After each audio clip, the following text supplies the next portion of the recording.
తన హృదయంలో ఉంచుకునేను.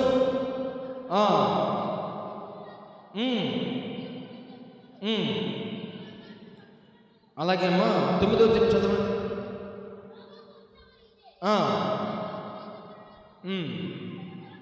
11వ వచనం చదవండి. 11వ వచనం చదవండి.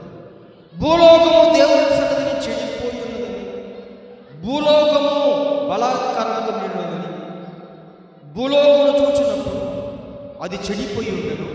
భూమి మీద సమస్త శరీరులు తమ మార్గములను చెరిపి వేసుకుంటారు. వాళ్ళే తన మార్గం జరుపుకుంటారట. నా ఇష్టం అంటే నేను బ్రతుకుతాను, నువ్వు నా ఇష్టం అని ప్రవర్తనతో బ్రతుకుతున్నారని లేఖనం సాధిస్తుంది. వారి మార్గాలు వారే చెరిపి వేసుకుంటున్నారు. నా ఇష్టం అంటే నేను బ్రతుకుతాను అంటూ వారే ఇష్టానుసార బ్రతుకుతూ నరుల హృదయం అంటే చెడిపోయిందంట. నరుల హృదయం ఏమైంది? చెడిపోయి బ్రతుకుతుంటే ఆ మనుషుల్ని బాగు చేయాలని, ఎందుకు ఇట్లా సృష్టించానా లేదని చెప్పేసి దేవుడు దుఃఖపడి బాధపడతా ఉంటే ఒక్కడు కనిపించాడండి దేవుని దృష్టికి. దేవునికి స్తోత్రం. నోవాహు దేవుని దృష్టికి